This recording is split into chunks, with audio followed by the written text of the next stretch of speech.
How's it going, everyone? This is Brandon from Wealth Potion here, and I'm going to be sharing a bit of a different type of video today. Recently, I went to the Seoul Bitcoin conference, the first conference of its kind, and I want to share some of my takeaways from the conference itself. Perhaps the biggest takeaway is that I think it's a very exciting time to be a Bitcoiner in Asia. Whether you're in South Korea like myself, or if you're in Japan, China, or any of the various Southeast Asian countries. So today I'm going to dive into my takeaways from the Seoul Bitcoin conference. Let's dive in. First and foremost, an important disclaimer. A lot of people that are new to Bitcoin conflate Bitcoin and crypto, or the broader cryptocurrency space. Now, I'm not going to cover this topic in its entirety today, but I do want to start this video by sharing that Bitcoin and the rest of crypto are two very different things. And this conference that I went to was a Bitcoin-only conference. To summarize my view on this, just so that the rest of this video makes sense to you, most of what's considered crypto, in my opinion, is a solution looking for a problem. These are potentially exciting technology startups that do not have product market fit, and they are much more speculative in nature than Bitcoin. Bitcoin is a monetary protocol. It was created by Satoshi Nakamoto, an anonymous group or individual that had a single problem in mind that he or she wanted to solve, which is money. Whereas all of the other cryptocurrencies out there, they're trying to do all these various things like smart contracts, Web3, DeFi, yada, yada, yada. They are looking for problems to solve. And if you're interested in that, you be my guest, but this video is about Bitcoin, and this conference was about Bitcoin. And so, as mentioned, I'll dive into this in future videos, but for context, I'm talking about Bitcoin, not about crypto. So let's talk about the conference. As mentioned, it was the first of its kind in Korea. Korea has had a varied past with cryptocurrency. Unfortunately, many scams have started in Korea. Perhaps the most popular example is Do Kwon of Terra/Luna. He started a alternative cryptocurrency, scammed a lot of beginner investors that invested in this project, and it all collapsed. Perhaps lesser known, though, is that Sam Bankman-Fried, who's now in prison for what he did with FTX, he apparently grew a lot of his wealth by taking advantage of what's called the kimchi premium, which was a period of time several years ago where there was a premium on Bitcoin within Korea, and so some investors were able to arbitrage that difference between the price of Bitcoin in Korea and the price of Bitcoin elsewhere. And so, unfortunately, I just share this crypto history to explain that from the national point of view here in Korea, one, there's a lot of experience with crypto, and two, Korea has been burned by crypto in the past. And unfortunately, like many people that are new to the space, South Korea has largely conflated Bitcoin with crypto, and they've kind of thrown the baby out with the bathwater. Now, luckily, while there is fairly heavy regulation around Bitcoin and cryptocurrency here in Korea, honestly, after the conference, I could not be more excited about the developments that are happening here in Korea, across the pond in Japan, over in China even, and then as well in many Southeast Asian countries. In short, Bitcoin adoption is growing. The difference between Bitcoin and cryptocurrency is slowly but surely being better understood by people, by investors, but also by the government. And I think these are all very good trends. So let me dive into some of the specifics at the conference so I can share some of my favorite moments and what I took away. So firstly, I've been to many Bitcoin meetups throughout the years, but this was my first actual conference that I went to. And so I got to meet some pretty notable Bitcoiners, including Saifedean Ammous, who is the author of The Bitcoin Standard, one of the best books if you are interested in Bitcoin and want to learn about Bitcoin from the monetary and economic perspective.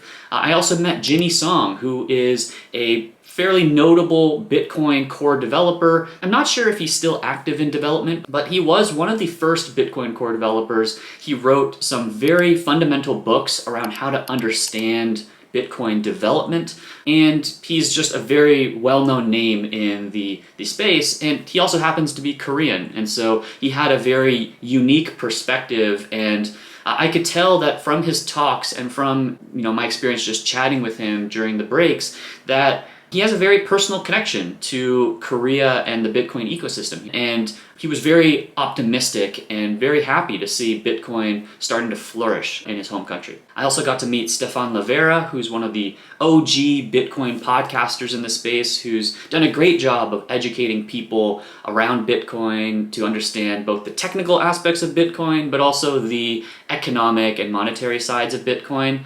And last but not least, I met a ton of Bitcoin core developers. Now, I'm going to protect some of their names. A lot of them prefer to remain anonymous. But what I loved about this conference, and shout out to Calvin and Daesung for organizing the conference in this way, there was a huge focus on the technical sides of Bitcoin. Whereas many Bitcoin conferences and meetups are about investing, about price speculation, this was really founded off of the DNA and the ethos of the Seoul Bitcoin meetup, which is a meetup that happens on a regular basis here in Seoul. And one of the rules at the meetup is to not talk about investing in Bitcoin, right? There's plenty of places where you can go, both in person and online, to talk about Bitcoin from an investment perspective. And by the way, that's a topic I will be talking about on the Wealth Potion channel. However, this meetup and therefore this conference, they tried to stay further away from the investment side. So naturally what happened was there was a great discussion and discourse around the technical aspects of Bitcoin. We had some amazing L2 or layer 2 developers who did multiple talks and panels about many of the exciting protocols and layers that are coming to Bitcoin. Perhaps the most popular of these is Lightning, right? For most people, if you're familiar with Bitcoin, you've probably heard of the term Lightning before, but there are other layer 2s, some that I'd never heard of before, that are in development. And some of them, actually all of them, I would say, are not as developed as Lightning is. Lightning is probably one of the longest standing L2s. Overall, I just found it so exciting that many developers are working on different solutions adding functionality to Bitcoin without sacrificing the strong foundation that is the base layer. So that's the first thing. I met some really amazing Bitcoiners, and my takeaway there is if you're on X or if you're on Twitter, you know what the Bitcoin ecosystem is like. But for those that aren't familiar, it can be very hostile. A lot of Bitcoiners and cypherpunk types, they value their anonymity, they value their security, and so they often have anonymous handles online. Because of this, though, it can breed a certain type of hostility and toxicity when trying to have discussions with people online. To be clear, I am not against anonymous discourse and people having anonymous profiles. I think people should have the ability to be anonymous if they wish to be anonymous. However, this toxicity, this standoffishness, that can honestly veer into just being purely offensive and attacking people online for having different views. I personally believe that that is a negative externality of this anonymity. Anonymity is important, but if that's going to breed more negative discussions, it's going to turn people away from Bitcoin. It's going to turn people away from, perhaps, in my opinion, the most important innovation in monetary history. And so that's not a good thing. And the reason I talk about this is because going to in-person events, whether it's a small meetup or a big conference, it just destroys all of that toxicity and that negative energy, right? Because when you're in person and you're meeting someone face to face, most people are curious, they have integrity, they're smart, they're brilliant, they all want Bitcoin to succeed. And so it really takes this veneer off of online discourse. And my recommendation, if you've been spending a lot of time on Twitter and X and social media learning about Bitcoin, attend a Bitcoin event.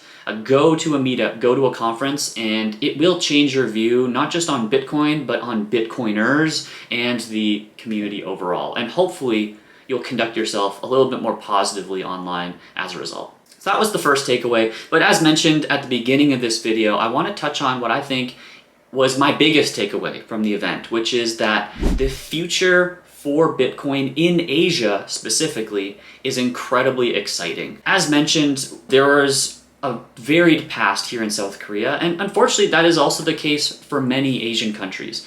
China is another great example because they've banned Bitcoin several dozen times now, and yet we had a panel with a developer who's based in China who basically shared with us that Bitcoin is alive and well in China.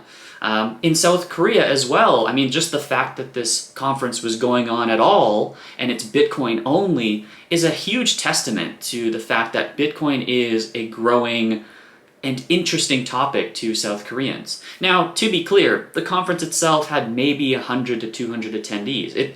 It pales in comparison to the Bitcoin Miami conference as an example, but you got to start somewhere, and I think that's a really exciting sign that there is interest in events like this in a place like South Korea. If we look to Southeast Asia, there was another amazing panel with a bunch of Bitcoiners who are either running Bitcoin exchanges or leading Bitcoin communities or hosting conferences of their own in these Southeast Asian countries. And while every country is slightly different in terms of how they approach Bitcoin from a regulatory standpoint, from an adoption standpoint, there was a very similar story being told there as well. In summary, a lot of Southeast Asian countries, and I would even bucket Northeast Asian countries like Korea and Japan in here as well, they treat Bitcoin as a kind of gambling investment. I mean, I can't blame them. Bitcoin has incredible price appreciation potential. It has incredible volatility. It can go up and down, and therefore it can be seen as highly speculative. That's also why I believe it gets lumped in with the rest of crypto. And so because of that, a lot of investors, and when I say investors, I mean retail investors like URI, they tend to look at Bitcoin as similar to gambling. And because of that, they may look towards even more extreme forms of gambling like these other alternative scammy cryptocurrencies. Now, while that is, I would say, a negative, overall, what the panelists mentioned is that they see this slightly changing. They see more and more people, as they gain experience and knowledge in the Bitcoin space, they're starting to realize that maybe this is not just a speculative gamble, that there's something very interesting here. And that, I think, is a really good takeaway, that adoption is growing, education is increasing, and largely in part due to in-person events, but also due to online educators that are creating content for these Southeast Asian and Northeast Asian audiences. By the way, a side note here I want to touch on that I thought was really fascinating around this idea of regulation. A common theme that I noticed across many of these different countries as represented by these speakers is that many governments are afraid of their fiat money losing power to Bitcoin. And it makes sense, especially in places like Southeast Asia that do not have the strongest fiat monies. They are going to be more afraid of a technology like Bitcoin. And so as a real example, there were some panelists shared that governments are heavily regulating the ability to sell their country's fiat money to buy Bitcoin. But they do allow Bitcoin exchanged from a vendor and a merchant to a customer. So it's interesting to see how governments are seeing Bitcoin potentially as a threat to their fiat money, which, again, a topic for another video, but I think that is exactly the point of Bitcoin. But I digress. So that was a really interesting takeaway, that governments do seem to be afraid of Bitcoin while simultaneously curious and learning about this new technology, which I think is the best we can ask for from governments in general. Last but not least, I want to share with you a moment from the conference, which was perhaps my biggest aha moment. And it was during a talk given by Jimmy Song. And he was talking about the Korean culture and how he's so excited to see Bitcoin adoption really starting to pick up in his home country. And he shared something about Korean culture, which I had this aha moment, which is, I just thought, this is something that applies to all Asian cultures. And it got me really excited about Bitcoin in Asia. And he shared that Korea is a culture of savers. And this applies to all Asian cultures. Asian cultures in general place a very high importance on saving, on having a low time preference, on making sure that you have money saved away for a rainy day. And Bitcoin is savings technology. It is bringing back the idea and the ability for people to save their money. Right? Whereas today, unfortunately, if you want to quote unquote save your money and protect your purchasing power, you can't do that with money. You actually have to spend that money to invest it, to buy assets that will hold their value over time. And Bitcoin is bringing back the idea of savings, so we don't have to invest our money over and over again. And this relates to another great quote from Saifedean, who was also at the conference, who has said many times in the past that the fiat monetary system forces you to earn your money twice. First, you have to go out and do your work and get paid, and then you have to invest it and be a hedge fund manager and try to make sure your money doesn't lose value over time by investing in stocks, real estate, etc. Bitcoin fixes this, and this is one of the reasons why I'm a Bitcoiner.